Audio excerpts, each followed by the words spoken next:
Yulee, Nassau County, Florida. Home to 34-year-old mother of three, Joleen Cummings. Described as fun and always up for something social, her friends said she was simply a kind, loyal and caring person. She loved being a mother and called her children her proudest achievement. After giving birth to her daughter, sadly her relationship broke down and she decided she wanted a change of scenery. Joleen started working at Tangle's hair salon in Yulee, Florida and settled right in.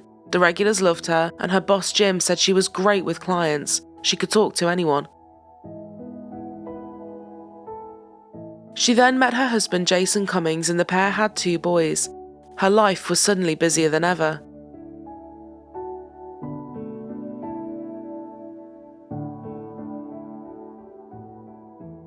But in 2017, she and her husband Jason had agreed to part ways and separate, working on a custody plan together. She briefly had a relationship with a man who was also called Jason, but that too had come to an end after a string of arguments. Her friends said it was a shame, she was a great person, and sadly her relationships just weren't working out. But Joleen took everything in her stride. She was now focused on her children and career. She was looking for a fresh start and new beginnings.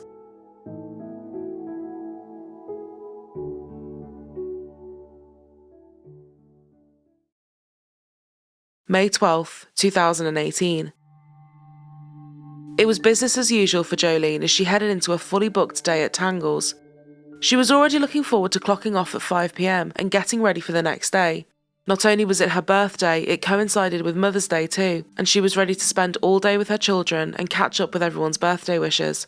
She and her children would spend the day making a gift for her own mum, Anne, and having a real family day. The following morning, however, she was supposed to meet with her ex-husband to get their children, but she never turned up. Saturday was her busiest day. She was back to back and maybe she'd just overslept. But a day later, with still no word from Joleen, Anne reported her missing. Her car was also missing, her bank records showed no activity and her phone was just going to voicemail. Her boss, Jim, said that Joleen loved her kids more than anything and there wasn't a chance she would have disappeared without something being really wrong.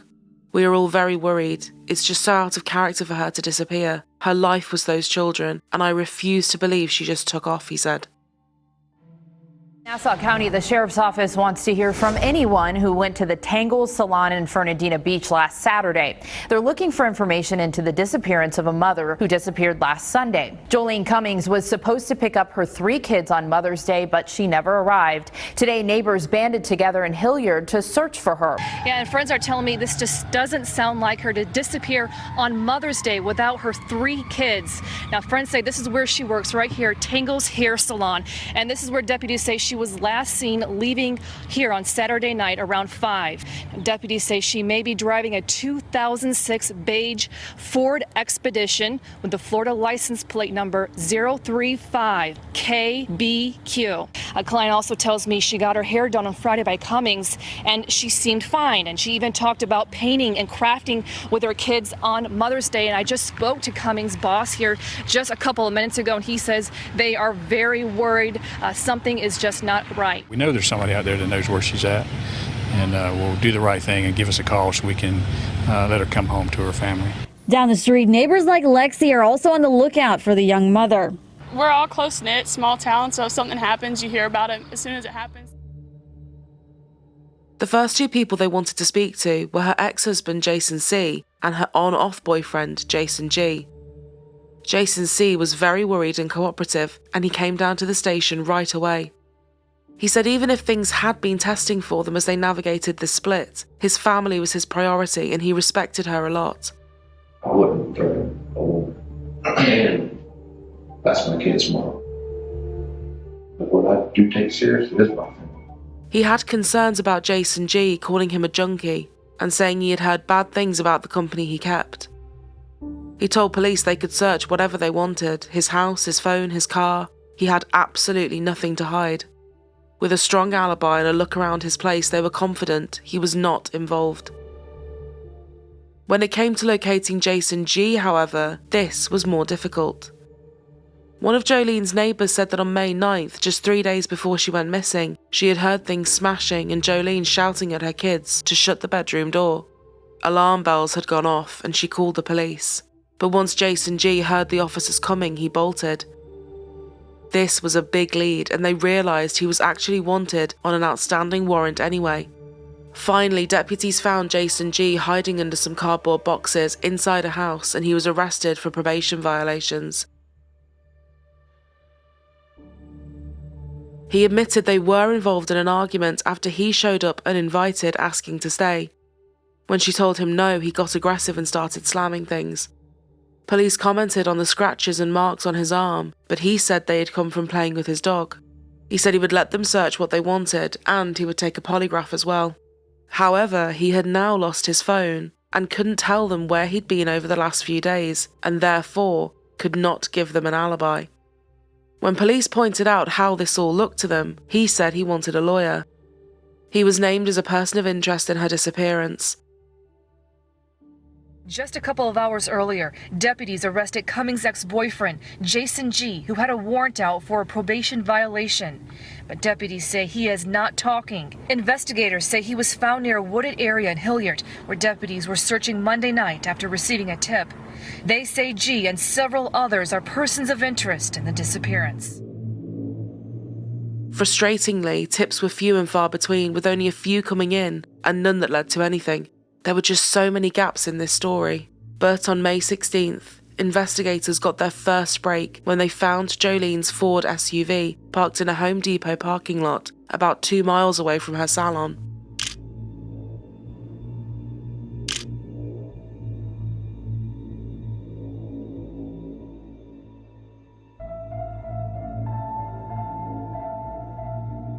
Security footage from the area showed it being parked up at 1:15 a.m, several hours after Joleen would have finished her shift. Once the car was parked up, a figure dressed all in black ran away. After following the shadowy figure from camera to camera, they finally got a very clear image. A woman in all black had walked into a gas station a few minutes later, where she asked to borrow a phone to call for a cab. She only stayed for a few minutes before leaving. It was obvious that she had been driving Jolene's car, so why park it up and leave if the intent was to steal it? The person that served her that night told the detectives it was one of the strangest conversations he'd ever had. She had spent a lot of time talking about what meth does to your body and sharing details about her night drinking with people. She talked and talked and talked before jumping into her cab. Casey, I'm Detective Rose with the Sheriff's Office. Hello. Hello. I needed to speak to you about someone that you had contact with the other night. You're not in trouble for nothing. Oh, I was like, okay. I don't even know. Okay. Can we sit down for a second? Of course. Okay. There was a female that came into the store the other night, right here. Yes. And y'all sat there and talked for a little bit on video. Yeah, she had me call her a taxi. She had you call her a taxi? Yeah. Can you tell me what your conversation was with her?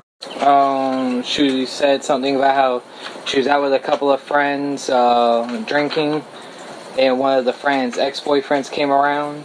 There had been some kind of problem. She didn't go into detail for it much after that. And to be honest, I don't even know how she got to the store because she had me call her a taxi, and then 10-15 minutes later she was gone. The taxi came and picked her up, took her, she said somewhere to like a Plant Fitness that was around us. She went into this really weird conversation about what meth does to your body. Literally, this is what most of our conversation was about. What meth does to your body? Okay. Yeah, it was really weird. While investigators continued to look into these cameras, a thorough look over the salon painted a very bleak picture.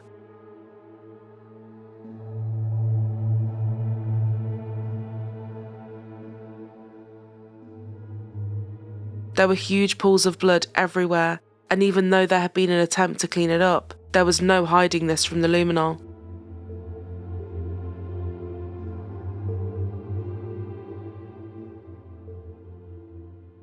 There was no other conclusion they could draw. Joleen was now dead, and she had been killed in this salon.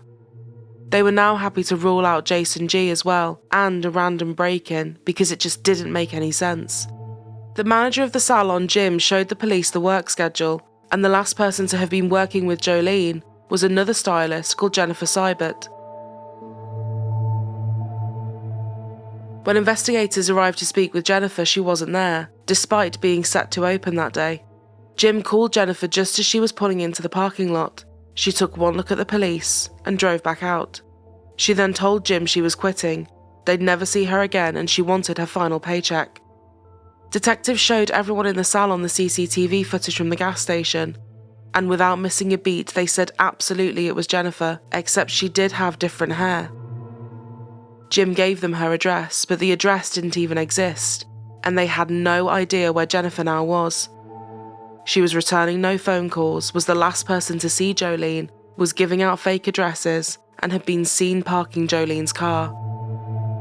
Jennifer Seibert had only been at the salon for just over a month and kept to herself by all accounts. She was new to the area and no one really knew anything about her. Jennifer, for some reason, definitely didn't like Joleen. One client said that as Joleen was washing her hair, Jennifer inserted herself into their conversation and was incredibly nasty to her for no reason. Other colleagues saw this bully-like behaviour a lot, and it seemed the new girl was bothering everyone. One of Joleen's colleagues called Jennifer crazy and said she put everyone on edge. Her behaviour and constantly changing appearances made her mind go to weird places. I felt like she killed somebody and she's on the run, she said. Put simply, this was a small-town, family-oriented salon, and Jennifer did not fit in, nor did she want to. A former boss said she was definitely over the top with a lot of quirks. She once ate a pound of beef using her bare hands and ended up storming out, never to return, all over some sliced lemons. Before she was at Tangles, she worked at another salon, and co-workers there said they too often felt uncomfortable working with her. She was paranoid, had severe mood swings, and they knew she got the job using false information, which unnerved everyone. And just a couple of days before she went missing, Joleen had been overheard saying to Jennifer, "Go away, I don't like you. You're crazy, you're fake." Joleen sent another friend a text about Jennifer saying, "She is really just smart-mouthing towards everyone. I'm trying to avoid her and she's being real negative. There's something a little off about her, I can't put my finger on it." After placing a bolo or be on the lookout for Jennifer's car, they finally tracked her down. She was miles away, sleeping rough in her car in a gas station. She had injuries to her face and body that looked consistent with being in a fight. They were able to arrest her on an auto theft charge. But there was more to it. Everyone's eyes were on Jennifer Seibert. Except they realised they weren't talking to Jennifer Seibert. They were actually talking to Kimberly Kessler, and she had been reported missing herself back in 2004 in Butler County by her mother.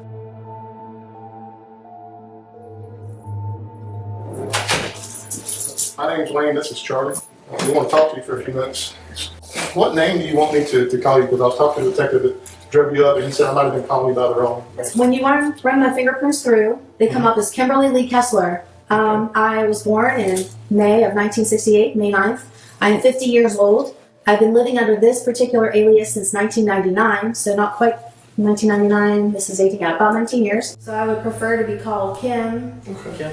But She was very self-assured, bordering on arrogant, loved to talk about herself, and had an answer for everything. Okay, I just want to make sure that I'm calling you by your right name. But if you run them through, I mean, the last time I got picked up was back in 1999, and I bonded out, and it took them, I don't remember, it was a couple of weeks, I don't know if it was 2.5 weeks or 3.5 weeks before they actually, matched them up. Yeah, it didn't but that was 1999, so maybe it was a little bit slower then. Okay. But I don't know, there's lots of people on the face of the planet, so maybe it still takes time. They asked her why she had left town and changed her name, and Kimberly said it was to stop her ex from finding her. She had settled on the name Jennifer Seibert after reading it on a tombstone. Jennifer was actually a little girl that had been killed in a car accident. As odd as this story already was, this was far from her only name change.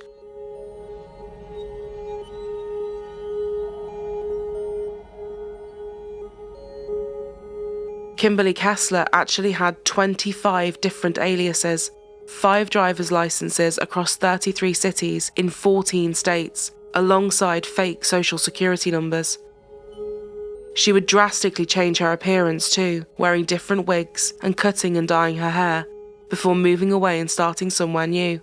Just go through when you work with her on that Saturday, so is there anything you can tell me did she ever talk to you about a boyfriend? I know she's got a husband, I know she had a boyfriend. Did she ever talk about anybody she was scared of?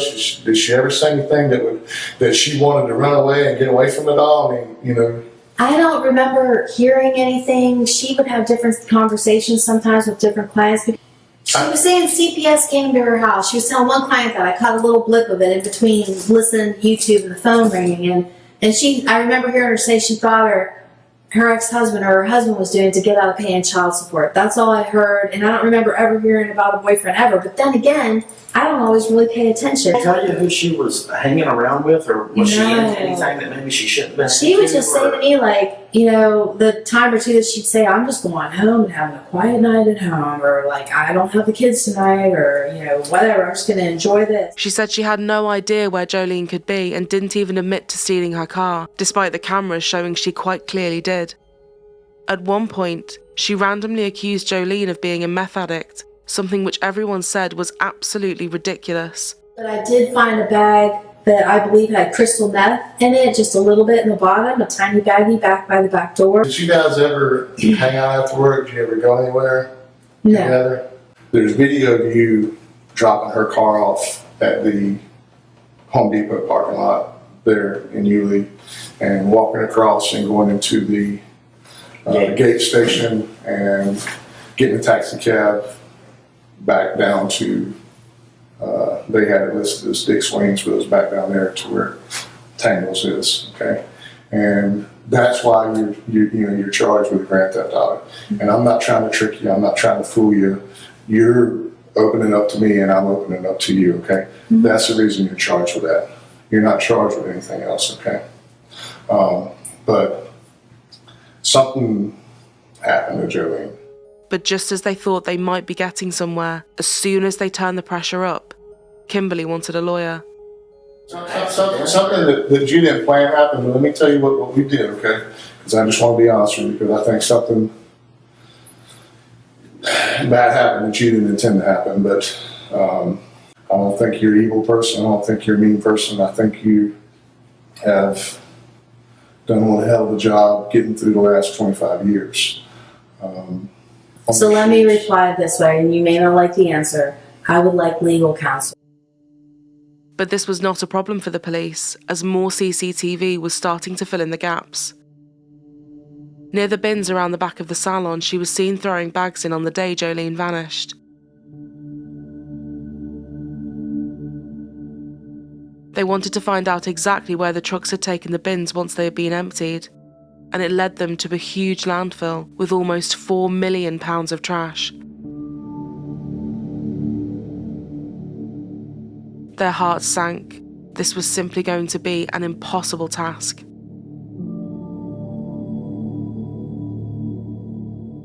In the trees near the bins, they found the lid to a large plastic container, and when they finally got Kimberly's real address and a storage unit that she had recently rented, they were shocked at just how much they had found. Many items were covered in blood. A quick turnaround showed the DNA was a match to Joleen. And inside the rest of the container, they found Joleen's fingernail. A bag was also discovered with scissors in them, with yet more blood. Testing had now confirmed that some of the blood in the salon was a match to Kimberly as well as Joleen. They believed that the scissors were the murder weapon. More searches on Kimberly's iPhone showed that she had taken pictures of a notebook where she had written pages and pages of names. One of the names was as old as an ex-boyfriend from school. Some of them had Satan, witch, and evil written next to them. Kimberly would often write down her dreams and talk about demons, Jesus, and stalkers. Searches on her computer were for no body, no crime, female serial killers, and Joleen's name a handful of times. Her house had turned up 6 different wigs and several other phones. Speaking to more people that knew her various identities painted a picture of a violent and frightening woman. An ex-boyfriend said that she had matter-of-factly told him she shot her own cat with a shotgun, and as a child she had threatened to kill someone's brother with a baseball bat when he was sleeping. As strong as this case was looking against Kimberly, they still didn't know where Joleen's body was. Some more cameras from inside the Walmart would give them an idea.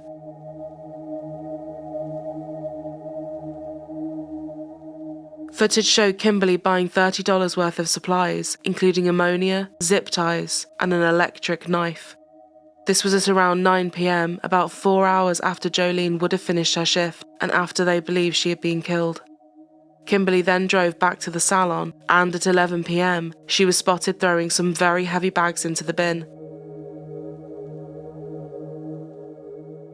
The police said that given the amount of blood in the salon and the electric knife, they could only assume that Kimberly had dismembered Joleen and put her body into bags. On May 22nd, a news conference was held, where police confirmed that while they were still looking for Joleen, they knew she would not be coming home alive.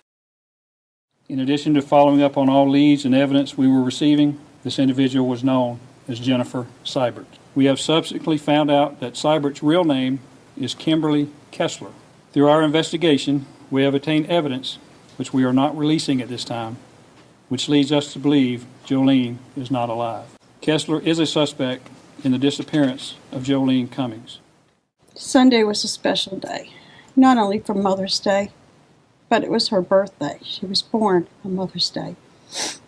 God gave me this special blessing after my firstborn infant son, Richard, was buried. I beg you as a mother to please keep coming forward, no matter how small. My 3 grandchildren, who miss her so much, we want closure. They now felt that Kimberly had been planning to kill Joleen for a few days. Given her search history and the fact that the day Joleen was last seen coincided with the salon being shut for 2 days, police were sure she had planned it to give her time to clean up and figure out her plan.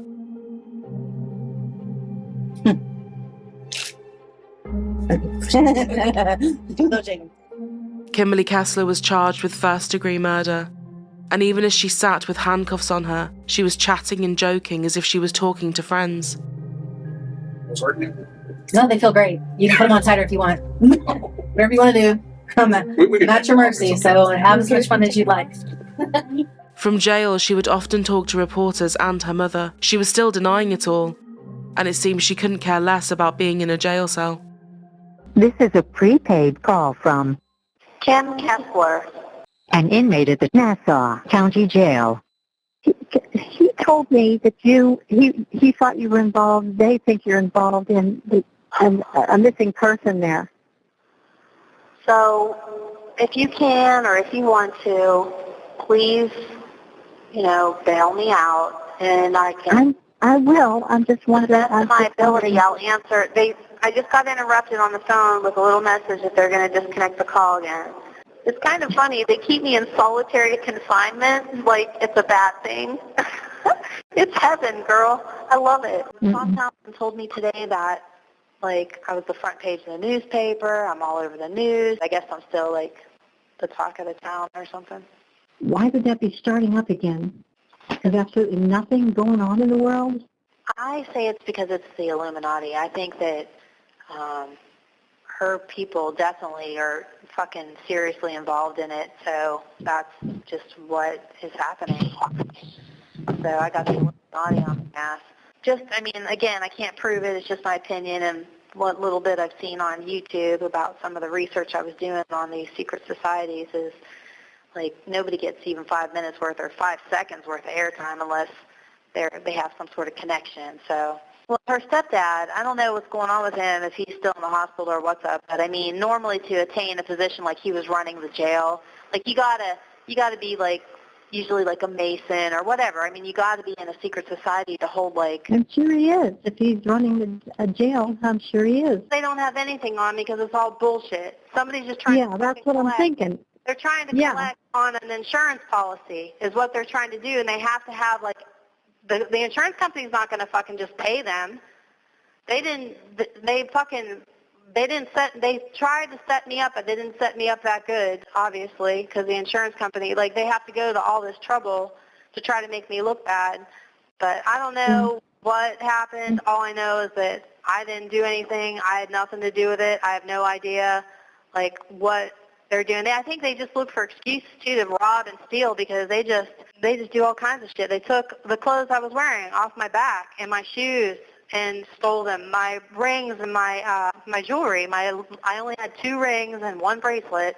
Gone. Fucking gone. It was in my bag that they say they confiscated as evidence, but they didn't list it. And so someone pocketed that. I mean, they just use excuses to steal. I don't even know if my motorcycle's even in my storage unit. I don't know if any of my shit that's worth any value is in there. I have no idea because they're thieves. She entered a plea of not guilty, and as the weeks went on and the state built their case, Kimberly's behaviour became more erratic, irrational, and unpredictable. It's fine. Let's just put me back on myself. Ma'am, come back. I want to get rid of the public defender's office. Yeah, exactly. Jordan Beard is Johnson's nephew. Jordan Beard is Jolie's cousin. Jail officers said that she would regularly strip naked, spread feces on the window of her cell, and once had to be stopped with pepper spray. After going on hunger strike for fear people were going to poison her, her weight had dropped from 196 pounds to just 74 pounds. After declaring her mentally incompetent to go to trial, the judge later said Kimberly was capable of understanding the case against her.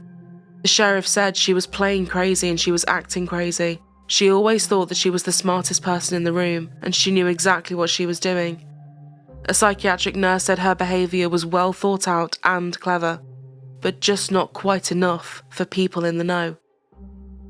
And first at 5 tonight, a high-profile murder suspect is competent to stand trial. That's according to doctors at a Florida hospital. The ruling comes just to the relief of those that knew Joleen. 3 months later, it was eventually determined that Kimberly would stand trial. And to no one's surprise, it would be far from smooth sailing. The now 53-year-old had refused to participate in any proceedings and frequently created disruptions in the court. She wouldn't even cooperate with her own lawyers anymore. The public defender's office. I refuse it. I have refused it. I refuse the public defender's office. They appointed Jordan Beard, Joleen Cummings' cousin, as my public defender. They appointed Joleen Cummings' cousin as my public defender. What? You don't want the public to know that? You don't want them to know? After she has been removed from the courtroom, she'll be downstairs as she's been through the proceedings thus far. But this was about justice for Joleen, and the judge would not tolerate this behaviour. Everything carried on, and Kimberly would spend most of the trial in a separate room, watching via a video link. The prosecution had a few theories about why this had all happened. One of which was that Joleen didn't trust who she thought was Jennifer. She was onto her and knew something was up. She had already challenged her by calling her fake, and it looked like Kimberly's years of running were starting to catch up with her, and she couldn't risk being exposed. Another theory was that Kimberly was also very jealous of Joleen, jealous of her life, jealous of how much her clients loved her, and she just wanted her gone. Her public defender said that yes, it was clear there had been a fight. He was not disputing that. But to get a first-degree murder conviction, there needed to be proof of premeditation, and he said that the state simply could not prove that, and there was still no body to prove a time of death or cause. Ford versus Kimberly Kessler, a.k.a. Jennifer Marie Stivert. Verdict, count 1, first-degree murder. We, the jury, found the defendant guilty of first-degree murder as charged in the indictment. The jury found Kimberly Kessler guilty of first-degree murder and grand theft auto. She was sentenced to life in prison with no chance of parole. Kimberly was transferred to another jail, much to the relief of the people who had been dealing with her. She's evil. She's evil in the flesh. I want her behind out of our jail because we are fed up with her crap. It's the state's problem from now on. I don't for 1 second believe that Kimberly Kessler, or whatever name she's going by today, I don't believe this is her first murder. We're going to celebrate. We're going to celebrate her homegoing, because her new home for the rest of her life and until she takes her last breath. So I've been assured she'll be on the first bus tomorrow out of town. And when she leaves, we're going to have cake and ice cream. If you could find it within your heart to tell us where the remains of my daughter, where are the remains of my daughter? Give us some closure. I'm asking you from one mother to another.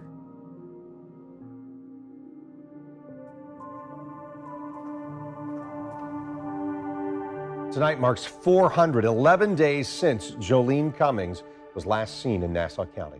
Joleen's remains have never been found, and sadly it seems unlikely that they ever will be. After being open 10 years, Tangle's hair salon closed its doors permanently, after the company that held the lease refused to work with them anymore. But the owner and colleagues said that so much had happened that carrying on without Joleen felt too sad anyway.